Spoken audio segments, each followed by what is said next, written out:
2022년 3월 9일 제20대 대통령 선거 후보를 모시는 자리로 마련하였습니다. 오늘은 국민의당 안철수 후보님을 모셨습니다. 여러분 환영과 격려의 박수 부탁드립니다.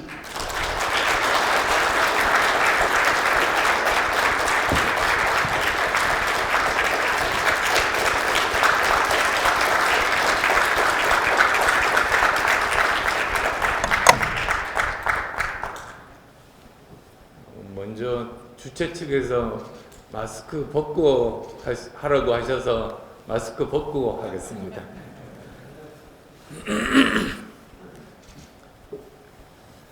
안녕하십니까.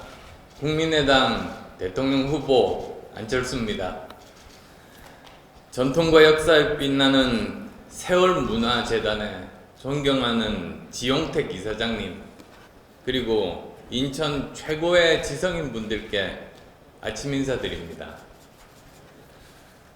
세월문화재단은 공동체에 대한 의무감을 지닌 분들이 힘을 모아서 지역에 이바지하고 나아가 우리 사회 문화 진흥을 위해서 설립된 역사가 46년에 이르는 아주 뜻깊은 재단이라고 알고 있습니다.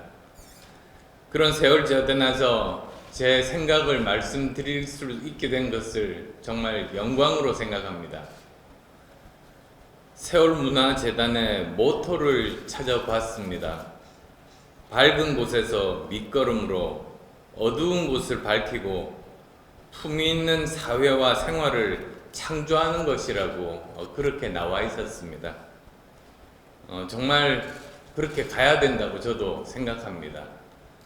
공동체가 유지되고 또 공동체가 살아서 숨쉬면서 경제 사회적인 격차, 불평등 해소 다 가능할 것이다. 그렇게 생각합니다. 또 무엇보다도 저는 시대 정신은 시대 교체에 있다는 생각을 하고 있습니다. 대한민국이 산업화, 민주화를 성공적으로 마치고 그 다음 선진화로 나아갈 단계에서 멈춰서 버렸습니다. 그것은 전적으로 70년대, 80년대 사고방식에 사로잡힌 40, 50년 전에 생각에 사로잡힌 낡은 사고방식의 구기득권 정치 세력 때문입니다. 과거 지향적인 사고를 하다 보면 과거밖에는 볼 수가 없습니다. 미래는 보이지 않습니다. 왜냐? 모르는 것은 보이지 않기 때문입니다. 그래서 제가 오늘 드리고 싶은 말씀은 미래에 대한 저 나름대로의 비전입니다.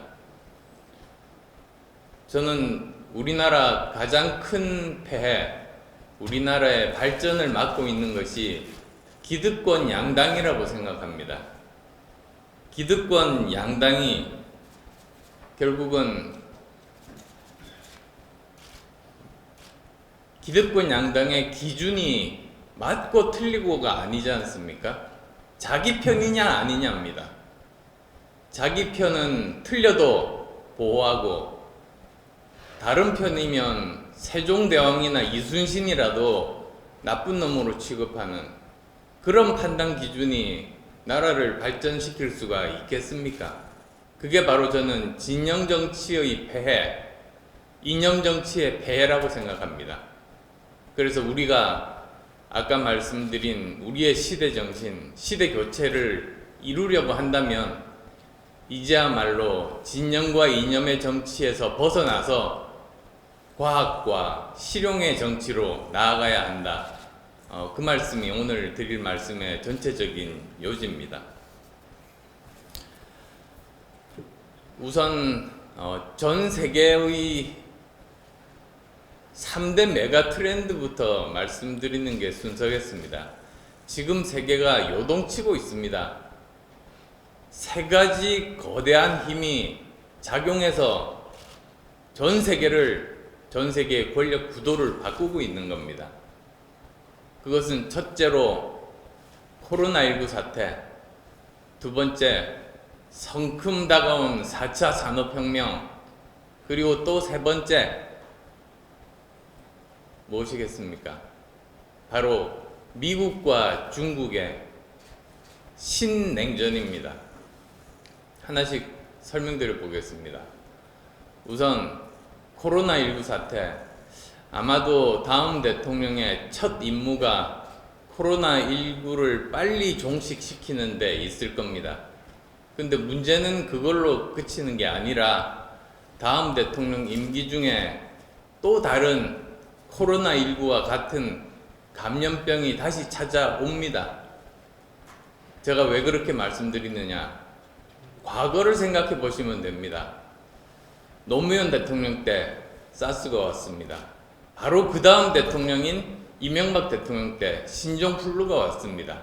바로 그 다음 대통령인 박근혜 대통령 때 메르스가 왔습니다. 바로 그 다음 대통령인 지금 문재인 대통령 때 코로나19가 왔습니다. 다음 대통령 때 다시 또 옵니다. 지금 현재 인류와 접촉하지 않은 미지의 바이러스가 어느 정도 될까요? 160만 종에 달합니다. 예전에는 서로 그 야생동물의 서식지와 사람이 사는 곳이 떨어져 있어서 인류 역사 몇만 년 동안 서로 접촉할 일이 없었습니다. 코로나19는 예전부터 존재했는데 접촉할 기회가 없었습니다. 그런데 사람이 계속 그 개발을 하면서 밀림 속으로 들어가고, 그리고 또 지구 온난화 때문에 야생동물의 서식지가 바뀌면서 불행하게도 그게 가까이 다가가게 됐던 겁니다. 그래서 코로나 바이러스가 지금 우리를 괴롭히고 있고 아직도 160만 종이 남아있다, 그 말씀 드리고 싶습니다. 그래서 저는 국가의 방역 실력이 그 국가의 국민의 생명과 안전을 지킴과 동시에 경제의 경제력이라고 말씀드립니다. 가장 먼저 이 감염병으로부터 탈출하는 나라만이 세계적으로 경제적으로 앞서갈 수 있기 때문입니다. 그래서 다음 대통령의 가장 중요한 그런 역할 중에 하나가 세계 최고의 방역 국가, 백신 주권 국가를 만드는 것이 됩니다. 대한민국이 백신 개발 능력이 없는 나라였습니다. 2년 전에 처음 코로나19가 나왔을 때 마치 우리나라가 백신 개발 능력이 있는 나라처럼 정부가 국민을 속였는데, 우리나라는 없는 나라였고 지금 개발 중입니다. 지금 이제 겨우 임상 3상의 한 개의 후보가 지금 올라와 있습니다. 임상 3상 통고 확률은 48%입니다. 절반은 실패합니다. 그렇지만 만약에 이번 올해 상반기에 임상 3상 실험을 통과를 한다면 우리나라는 최초로 우리 스스로 만든 백신을 가지는 백신 주권 국가가 될 수 있습니다.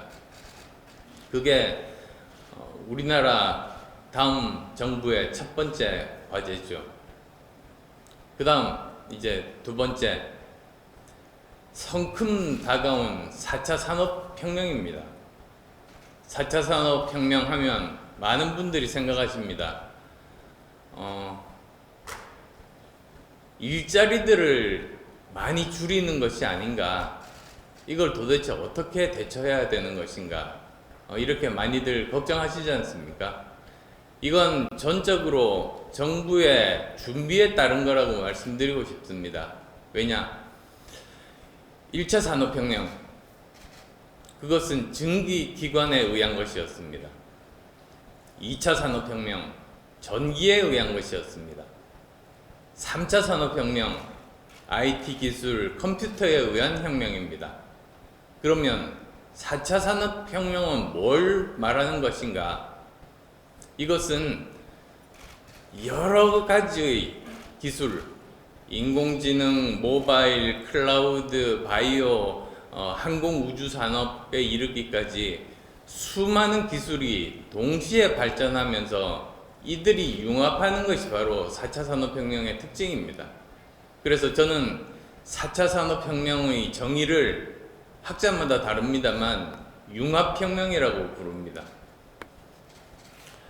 왜 융합인가? 간단하게 말씀드리면 이렇습니다. 이 세계는 하나입니다. 그런데 인류 초기에 이 세상을 이해하려고 하는데 너무나 복잡한 겁니다. 그래서 영역별로 인위적으로 구분을 해서 연구를 시작했습니다. 화학, 물리, 수학, 항공우주학, 인문학, 역사학, 철학 이렇게 구분을 했습니다. 그리고 열심히 연구를 해서 지금 21세기에 들어와서 각 분야마다 연구가 굉장히 깊숙하게 진행이 됐죠. 그리고 새롭게 만들 것들은 거의 다 거기서 나온 겁니다. 그러면 도대체 이제는 고갈됐죠, 사실은. 각 분야에서 새로운 창조물들이 나오기 힘든 이 상황에서 어디서 또 새로운 것을 만들 수 있는가? 경계에서 나옵니다.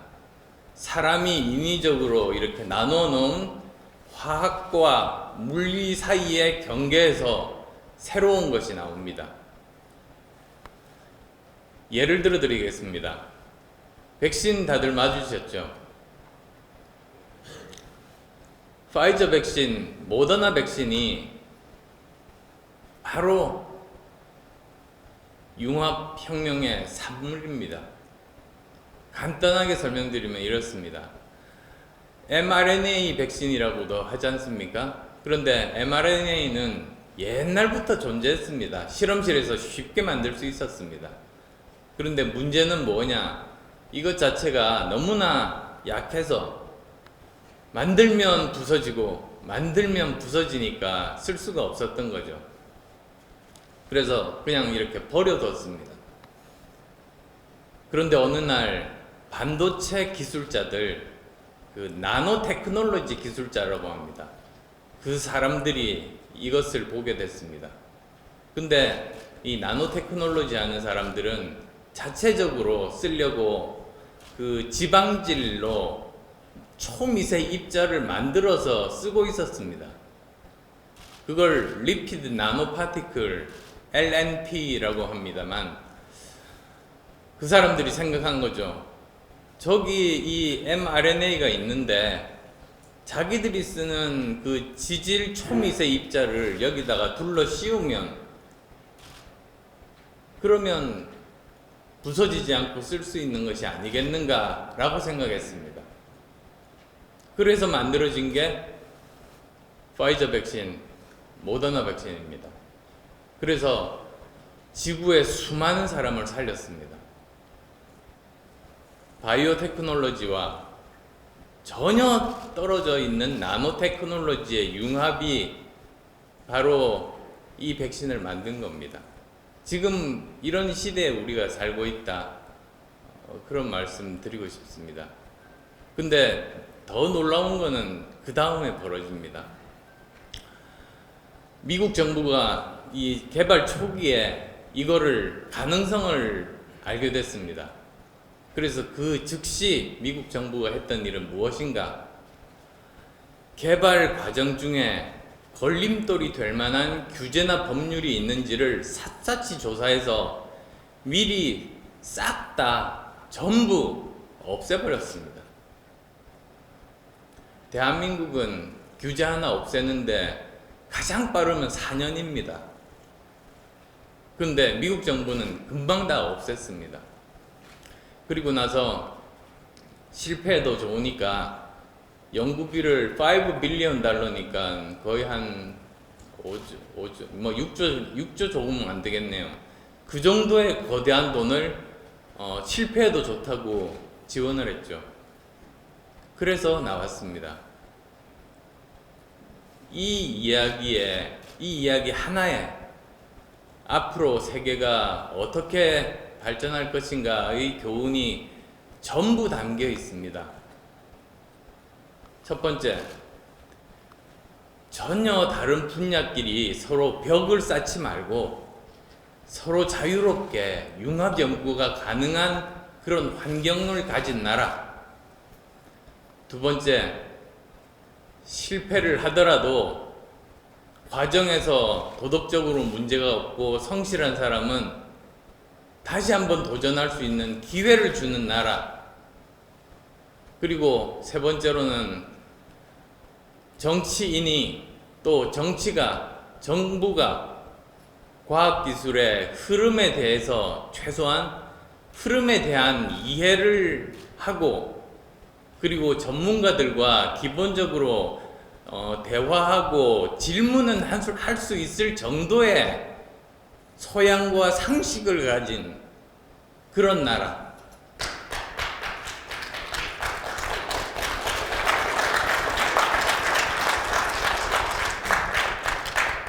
네, 감사합니다. 그 세 가지를 갖춘 나라는 포스트 코로나 시대 때 앞으로 더욱 번창할 것이고, 이걸 못하는 나라는 나락으로 빠질 수밖에 없습니다.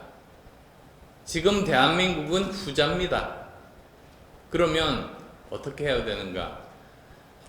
저는 이번 대선의 가장 중요한 화두가 바로 이것이 되어야 된다고 생각합니다. 어떻게 하면 자유롭게 이런 경계 간에, 사실은 경계라는 것이 기득권을 뜻하기도 합니다. 자신의 기득권을 버리고 자유롭게 서로 협력할 수 있는 그런 사회 환경을 만들 수 있을 것인가? 어떻게 우리나라가 한번 실패하더라도 다시 재도전할 수 있게 그렇게 만들 수 있을 것인가? 어떻게 우리나라의 정부나 정치가 과학의 기술과 흐름에 대해서 제대로 잘 파악하고 앞에서 끌고 명령하고 하기보다 오히려 뒤에서 밀어주고 지원하는 그런 역할로 바꿀 수 있을 것인가? 거기에 대한민국의 운명이 걸려 있고, 거기에 대한 대선 후보들의 각자의 생각들을 이 과정을 통해서, 대선 과정을 통해서 밝히는 것이 중요합니다. 그리고 더 중요한 것은, 이건 누가 써서 준 것을 읽는 수준이 되면은 저는 안 된다고 생각합니다. 제가 생각해 봤습니다.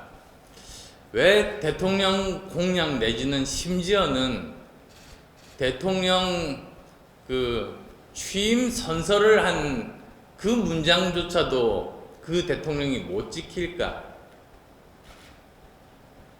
그 이유는 원래 어떤 사람이 가진 생각과 그 사람이 가진 우선순위가 있지 않습니까? 중요도가 있습니다. 대통령 선거에 출마해서 전문가들이 써준 글을 읽습니다. 그러고 나서 당선됩니다. 그러면 그 전에 전문가들의 의견들은 다 잊어버리고 원래 그 사람이 가지고 있던 생각과 원래 그 사람이 중요하게 생각했던 그 우선순위대로 일을 하기 시작합니다. 과학에 대해서 관심 없는 사람이 아무리 과학 정책에 대해서 대선 기간 동안에 발표를 해봤자 그런 사람이 당선되면 우리나라 과학은 발전할 수 없습니다. 그래서 그런 것들에 대해서 많은 국민들께서 인식을 하시고 이제 후보들을 관찰을 하실 때다. 이제는 더 이상 어떤 그 사람이 가지고 있는 생각을 들어야지 그 사람의 주위의 전문가들이 써준 내용을 이해하려고 하면 안 된다. 저는 그렇게 생각합니다. 자, 세 번째입니다. 이제 미국과 중국 간의 패권 전쟁입니다. 벌써 지금 시간이 다 가서 약간 초조한데요. 미중 패권 전쟁은 과학기술 패권 전쟁이 특징입니다. 그게 핵심입니다. 예전에 미국과 소련 간의 군사 패권 전쟁과는 완전히 다릅니다. 가장 상징적인 사진이 미국의 바이든 대통령이 반도체 웨이퍼를 이렇게 들고 있는 사진이 있습니다. 황금색에 반짝이는 동그란 그런 웨이퍼입니다. 우리나라 신문 일면에 거의 모든 신문에 났던 사진이니까 기억하실 겁니다. 그게 상징하는 바가 무엇인가? 그것은 이제는 과학기술 패권을 가진 나라가 세계를 지배하는 시대이고, 그 나라의 지도자는 그 전선의 맨 앞에 서서 사령관 역할을 해야 된다. 그 뜻입니다. 반대편에 중국의 시진핑 주석이 있습니다. 어떤 분은 그러시더라고요. 미국, 중국이 과학기술로 싸우면 뭐 당연히 미국이 이기지. 천만의 말씀입니다. 실제로 조사를 해보면 그렇지가 않다는 거 금방 아실 수 있습니다. 우선 시진핑은 칭화대 화학공학과 케미컬 엔지니어링 출신의 공학도입니다. 누구보다도 이 과학에 대해서 잘 알고 있습니다. 시진핑의 중국몽에 대해서는 많이 들어보셨을 겁니다. 근데 시진핑의 중국몽 중에서 핵심 중에 핵심이 있습니다. 그건 지금 우리나라 신문에서 보도된 걸 본 적이 없습니다. 그게 뭐냐? 과학기술 중국몽입니다. 중국이 가지고 있는 모든 인력과 모든 자원을 쏟아부어서 중국을 과학기술 패권국가로 만들겠다는 겁니다. 그리고 그게 결과가 엄청나게 빠른 속도로 나타나고 있죠. 4차 산업혁명에서 가장 중요한 게 뭡니까? 그 중에 하나가 인공지능이거든요. 인공지능 특허 보유 1위 국가 어딘지 아십니까? 중국입니다. 블록체인 특허 보유 1위 국가 중국입니다. 미국은 실패했던 달 뒷면에 우주선을 착륙을 시키고 화성으로 보내고, 그리고 이제 올해 천궁 우주 정류장을 쏘아 올립니다. 지금 지구상에 우주 정류장에 한 개가 있습니다.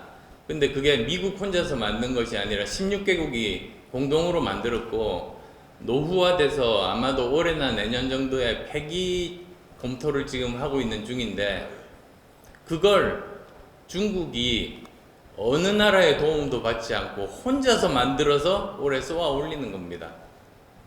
어쩌면 지금 항공우주 실력이 과연 중국이 미국보다 뒤처져 있는가? 그렇지 않은 가능성이 많다는 거죠. 이런 상황에서 사실 왜 제가 이렇게 길게 말씀드리는가? 이런 미중 기술 패권 전쟁에서 대한민국의 생존 전략이 어떻게 돼야 되는가가 또 중요한 이번 대선의 화두입니다.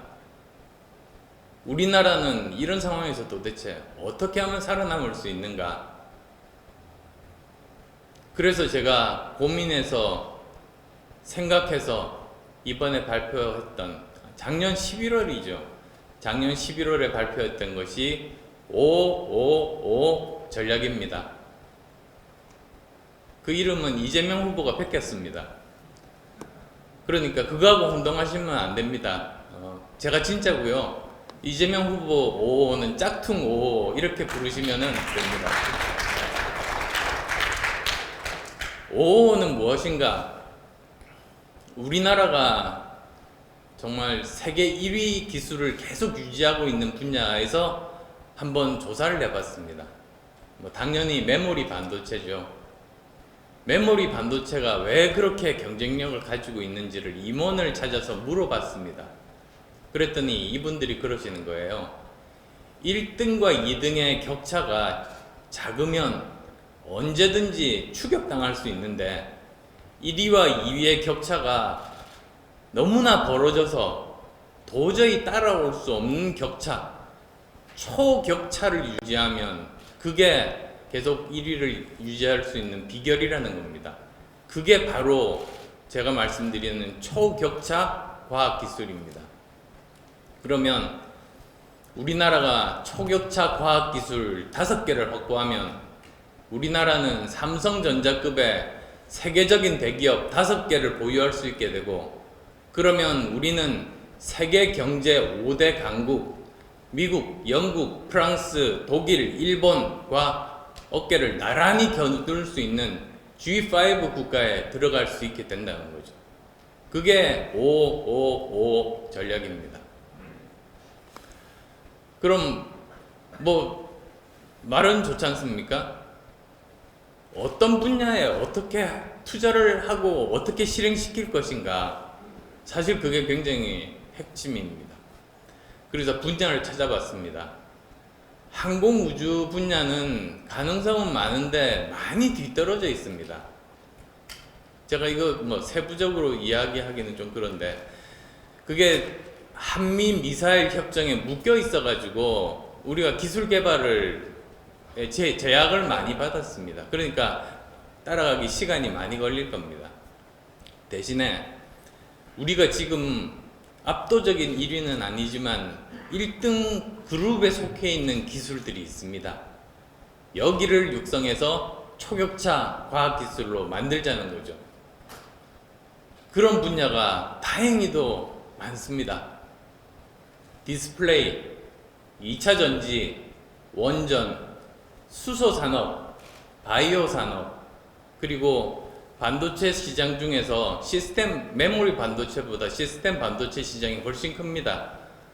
거기에서 기존 영역들은 이미 인텔이나 엔비디아가 다 가지고 있는데, 새롭게 커지고 있는 AI 반도체 분야, 그리고 과학기술은 아니지만 컨텐츠 분야, K 컨텐츠 분야, 세계에서 가장 큰 컨텐츠 대기업은 디즈니입니다. 디즈니 하면 처음에는 아이들 만화영화 만들던 그런 회사인데 픽사를 인수했습니다. 토이스토리를 만든 픽사를 인수하고, 스타워즈를 만든 루카스 필름즈를 인수하고, 그리고 또 그 어벤져스를 만든 마블 스튜디오를 인수를 하면서 세계에서 가장 큰 컨텐츠 회사가 됐습니다. 대한민국도 저는 삼성전자급의 그런 K 컨텐츠 회사가 가능한 그런 상황이 됐다, 실력이 됐다, 여건이 됐다, 저는 그렇게 생각합니다. 아카데미상, 그리고 오징어 게임, 또 이번에 골든글로브상을 수상한 우리의 자랑스러운 정말 배우들 포함해서 우리는 할 수 있을 겁니다. 그런 부분들을 키우면 555가 가능합니다. 이것을 구체적으로 실행시킬 방법은 저는 4가지로 이렇게 생각합니다. 우선 첫 번째, 정부 조직 개편이 필요합니다. 두 번째, 과학기술 투자 방법을 개선을 하고 바꿔야 됩니다. 세 번째, 인재를 육성해야 됩니다. 네 번째, 규제를 철폐해야 됩니다.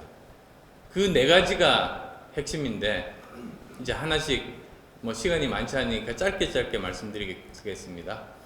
우선 첫 번째로, 정부 조직 구조 개편은 사실은 어느 한 부서만 떼서 이거 없애겠다, 이거 만들겠다 이러면 안 됩니다.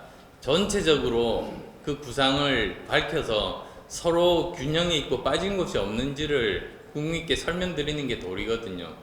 근데 따로 이 부분만 떼서 말씀드릴 수 있는 부분이 있습니다. 그것은 과학기술은 부총리급이 돼야 됩니다.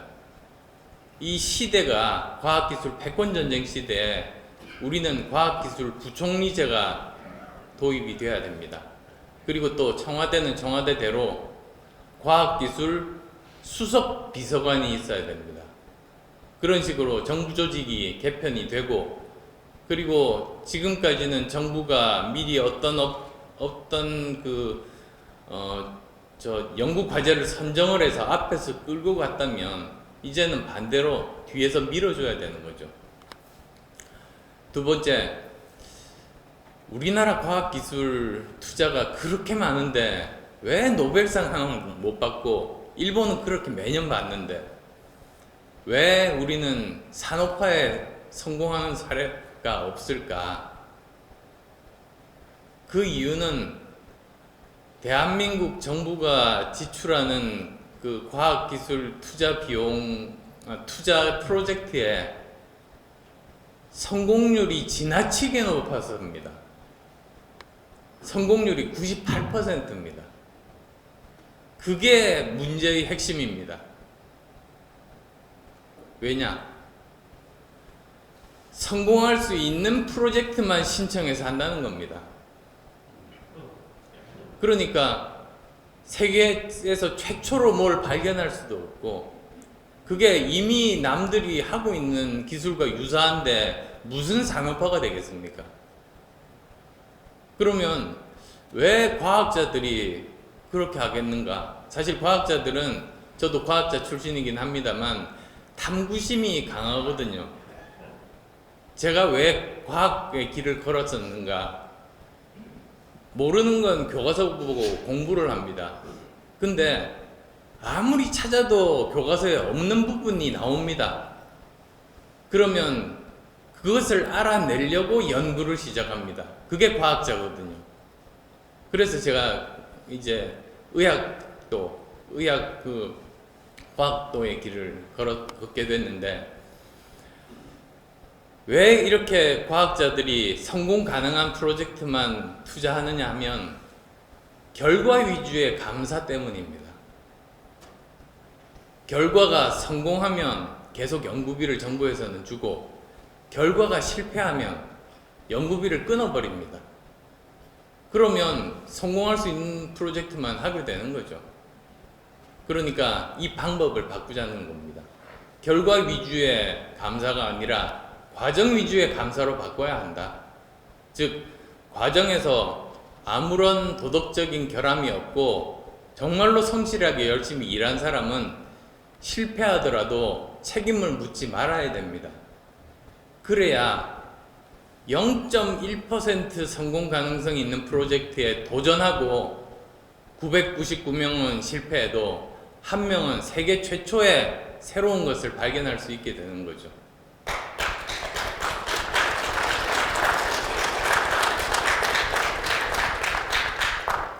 그 다음 세 번째가 인재 양성입니다.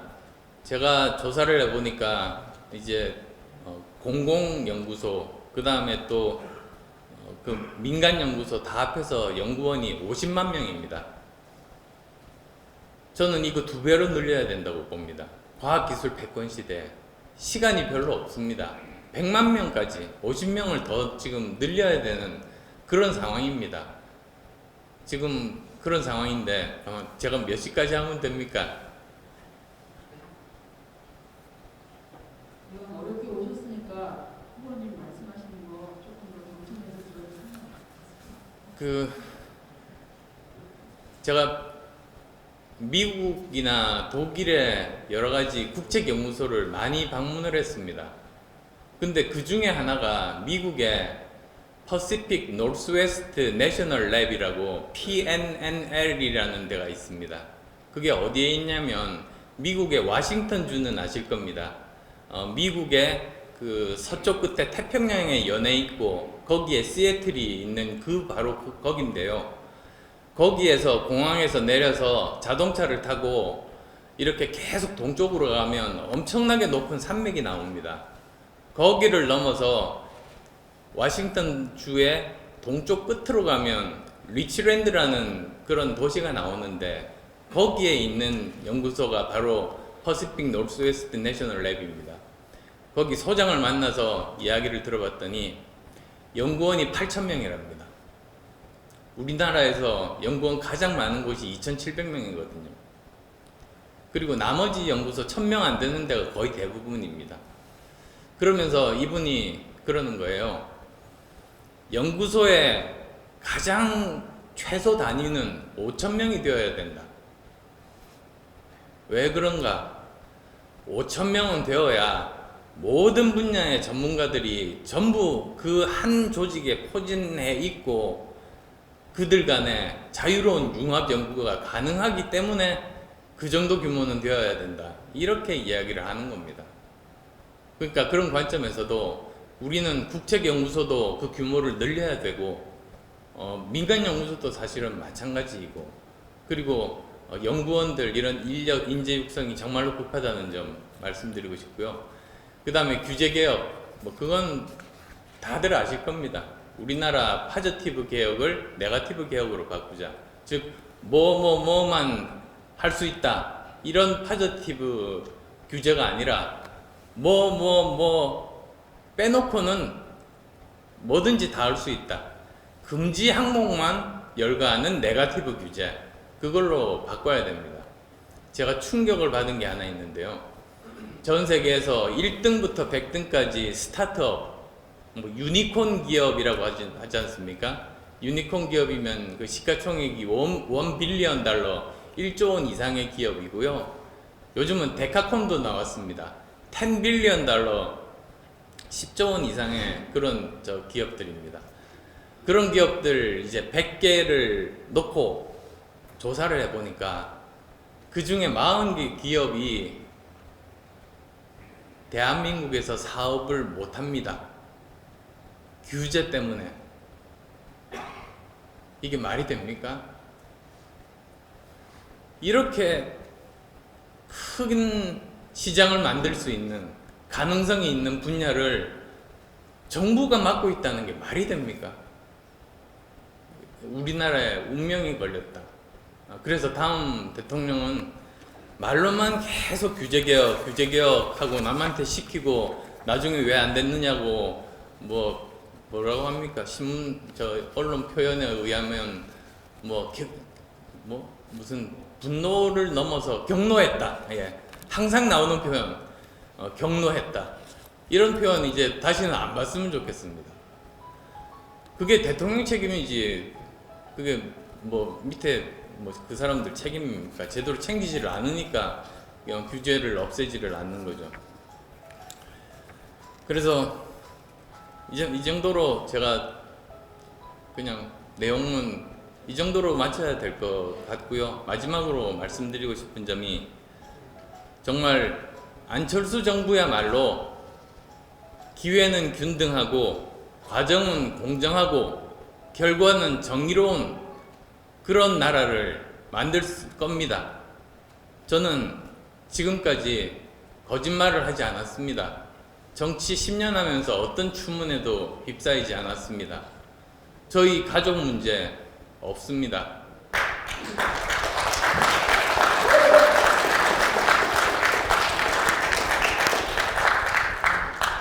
그래서 제가 많이 부족합니다만 저는 반드시 지금 현재 세계는 과학기술 패권 시대이고 우리나라를 과학 중심 국가로 만드는 것이 우리의 유일한 생존 전략이다.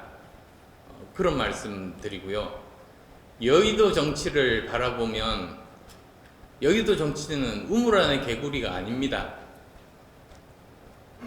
동굴 안의 개구리입니다. 우물 안의 개구리는 하늘이나 보지. 예, 그래서 정말 저 안철수는 오직 시대가 요구하고 국민이 가리키는 방향을 향해서 묵묵하게 제 길 걸어가겠습니다. 감사합니다.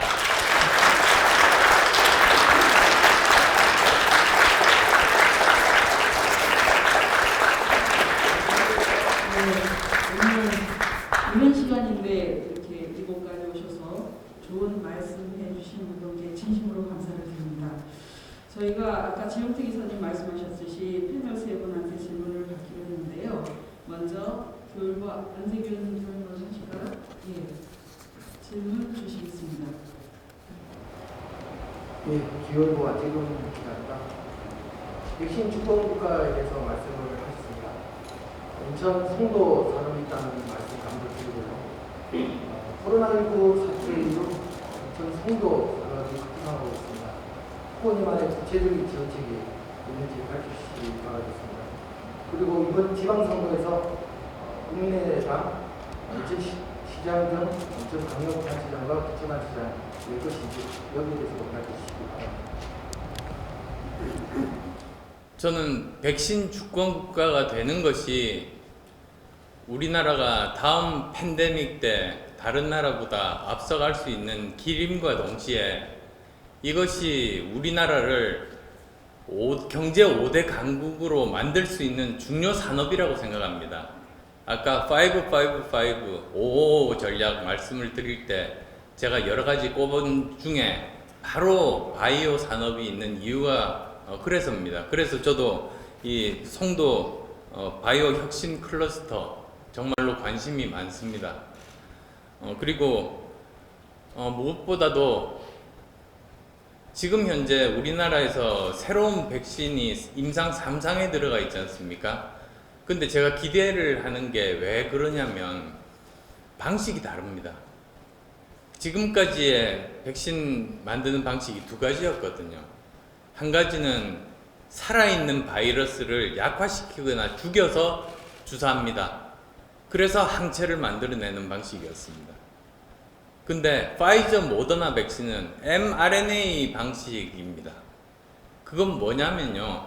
mRNA라는 것은 주사를 하면 사람 세포 속에 들어가서요. 사람 세포가 바이러스의 단백질을 만들어서 냅니다. 근데 이 바이러스 단백질만 가지고는 감염되지는 않거든요. 바이러스 본체가 있고 그 옆을 바이러스 단백질이 둘러싸고 있어서 여기에 항체가 붙어가지고 바이러스를 물리치기 때문에 이 바이러스 자체가 아니라 바이러스가 바깥에 가지고 있는 이 돌기 단백질이라고 하는데요. 이것만 있으면 항체를 만들 수 있거든요. 그래서 mRNA 바이러스는 주사하면 사람 세포가 바이러스의 돌기 단백질을 만들어내고 여기에 대해서 항체가 만들어진다. 즉 감염되지 않고 항체를 만들 수 있는 정말 새로운 방법이다. 이러면 이해가 되시죠? 근데 이번에 SK에서 지금 시도하고 있는 것은 세 번째 방식입니다. 그건 뭐냐? 이 단백질을 자체를 만드는 겁니다. 이 단백질 자체를 만들어서 주사를 합니다. 그러면 뭐 사람 세포 속으로 들어가서 사람이 그걸 만들고 그럴 필요는 없거든요. 그래서 제가 기대하는 게 지금 mRNA 백신이 여러 가지 가능성이 있긴 하지만 부작용도 생기고 있고 불안해 하시는 부모님들도 있고 그렇지 않습니까? 근데 모르겠습니다만 만약에 이 새로운 방식이 부작용이 훨씬 적은 그리고 더 효과적인 그런 방식이라고 한다면 그러면 이건 정말로 우리의 희망이 될 수 있고 경제 5대 강국에 들어가는 원동력이 될 수 있다. 그렇게 생각을 하고요. 그리고 물론 저희 지방선거 지금 일단 이번 대통령 선거와 함께 치러지는 5개의 그 국회의원 선거구가 있습니다. 저희 지난주부터 공모를 시작했습니다. 후보 낼 겁니다. 그리고 마찬가지로 지방선거도 대통령 선거가 끝나고 나면 지방선거 후보자들 공모를 통해서 전 지역에 전 후보들을 낼 겁니다. 네. 그럼 다음으로 인천 언론인크로 박기세 회장님, 말씀해 주시죠. 네. 의학교 출신으로서 과학 기술을 중시하는 과학 정치 다른 후보들과 식별되는 말씀 드리겠습니다.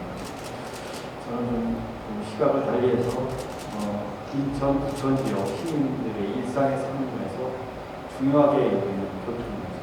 그렇게 선거에서도 아마 설문조사라고 1순위 위는 해결 사항이었던 경인철도와 경인선 지하화 문제를 말씀드리겠습니다. 작년 예타에서도 제척이 됐는데요. 경인고속도로 지하가 시 대상에서 빠졌습니다. 그 원도심 그 활성화와 지역 단결 해소를 위해서 인천부터 그 시민들이 가장 해결 1순위를 꼽는 두 문제 중에서 특히 이 경인 전철 지하 문제에 대한 기지를 포함한 후보님의 입장을 듣고 싶습니다. 경인선 그리고 또 그 경인 고속도로 그게 지금 인천 시내를 관통하면서 시를 반으로 갈라놨지 않습니까? 그게 정말 인천의 발전을 지금은 가로막고 있습니다. 저는 부산에서 태어났습니다. 근데 저희 집 바로 부근이 서면이라고 그 당시에 부산에서 제일 번화가입니다. 근데 그 중간에 경부선이 지나고 거기에 철도 공작창이라고 철도를 생산하는 커다란 공장이 가로막고 있었습니다. 그래서 부산에서 가장 낙후한 동네였습니다. 거기서 살았습니다. 그래서 이 도시를 가로지르는 이 교통망이 지역의 발전을 얼마나 훼손시키는가, 그것에 대해서 저는 어릴 때부터 몸으로 경험했습니다. 그래서 저는 이거 반드시 인천의 발전을 위해서 지하화를 해야 된다. 저는 그렇게 믿고 있고요. 그리고 또 그 비용도 사실은 이건 그 국비로 해야 되는 그런 사안입니다. 인천이 우리나라의 관문도시 아닙니까? 인천을 통해서 인천공항을 통해서 인천항을 통해서 많은 사람들과 물류들이 들어오는 우리나라의 관문도시인데 여기가 반으로 나뉘어져 가지고 발전을 하지 못한다는 것은 우리나라 발전을 가로막는 것이다. 저는 그렇게 생각하고 그래서 이런 재원 조달 방법도 그 정부에서 적극적으로 법도 만들고 그리고 또 재원도 조달해야만 한다. 안철수 정부에서는 반드시 그것 해내겠다 말씀드립니다. 네, 감사합니다. 마지막으로 원혜옥 인하대학교 부총장님께 질문 부탁드리겠습니다. 네, 안녕하세요. 인하대학교 교육부총장하고 있는 원혜옥 교수입니다. 말씀 잘 들었습니다. 저도 인천의 현안에 대해서 한 가지 질문을 드리겠습니다. 사실 인천은 30년 넘게 수도권 주민이 버리는 쓰레기를 처리하는 등 지정학적 위치상 또는 서울 비무도시로서 그동안 수많은 피해를 감내해야만 했습니다. 이래서 그 인천시가 민선 7기 들어 2025년 수도권 쓰레기 매립지 종료를 선언했습니다. 사실 이 수도권 쓰레기 매립지 종료 선언은 단지 시장님의 어떤 의지뿐만이 아니라 저희 민선 7기 들어서 인천 시민의 의견을 듣기 위해서 전국 최초로 공론화위원회를 상설두부화해서 공론화위원회를 통해서 인천 시민들의 의견을 수렴한 그런 현안입니다. 이에 대해서 우리 후보님께서 대통령이 되신다면 어떻게 뒷받침해 주실 수 있는 것인지 의견을 여쭙고자 합니다. 제가 저희 인천시당 사람들과 그리고 또 많은 그 인천에서 존경하는 석학분들 만나서 말씀을 들을 때 가장 많이 사실은 들었던 이야기가 인천 홀대론입니다. 바깥으로 보기는 아주 여러 가지 혜택을 받고 있는 것 같지만 수도권 규제에 함께 묶여서 발전도 제대로 못하고 그렇다고 해서 인천에서 태어나고 인천에서 자라신 분이 어떤 지금 당대표 여당의 당대표는 있습니다만 다른 곳을 찾아보면 인구 비례로 해서 굉장히 적습니다. 정부에서. 그리고 또 여러 가지 기본적인 지금 말씀하신 이런 쓰레기 매립지 문제라든지 또 경인 고속도로 문제라든지 이런 것들을 말씀을 많이 들었습니다. 그래서 결국은 인천 홀대론에 대한 그런 말씀들을 많이 들으면서 저도 문제의식을 많이 가지게 됐습니다. 사실 가장 근본적으로 원칙을 저는 세워야 된다고 생각합니다. 즉 폐기물 발생지 처리 원칙, 그게 정당합니다. 폐기물이 발생을 한 곳이 책임지고 매립지를, 그러니까 수도권 매립지를 새로 찾든지 아니면 수도권 내에서 해결을 해야 되는 것 아니겠습니까? 그래서 그런 것에 대해서 우선 먼저 할 수 있는 방법은 매립지 주변 주민들에 대해서 사실은 피해 대책이 저는 부족하다고 생각합니다. 그 부분, 그 다음에 또 수도권 매립지 대체지 확보, 그리고 더 중장기적으로는 이런 폐기물 발생지 처리 원칙을 하나의 중요한 그런 원칙으로 삼아서 앞으로 지방자치, 지방분권 그리고 균형발전이 앞으로는 더 가속화될 텐데 이 원칙을 굉장히 중요한 원칙으로 그렇게 삼아야 한다, 그렇게 생각합니다. 네, 지금 후보님께서 오늘 우리 인천에 오셔서 짧은 시간에 정말 귀한 이야기를 들려주시고 인천 지역 현안에 대해서 질문하신 거에 대해서도 저희가